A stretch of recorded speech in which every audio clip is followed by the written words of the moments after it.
બોલો લક્ષ્મી નારાયણ ભગવાન કી, ગુરુદેવી ઉમિયા માત કી.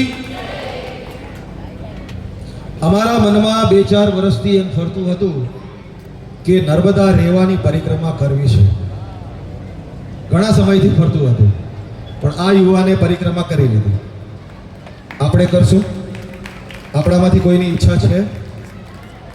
લગભગ આયોજન થવાની બાજુમાં જ છે. આપ સૌ કહેશો તો આપણે એ રીતનું યાત્રાનું પ્રયોજન કરીશું.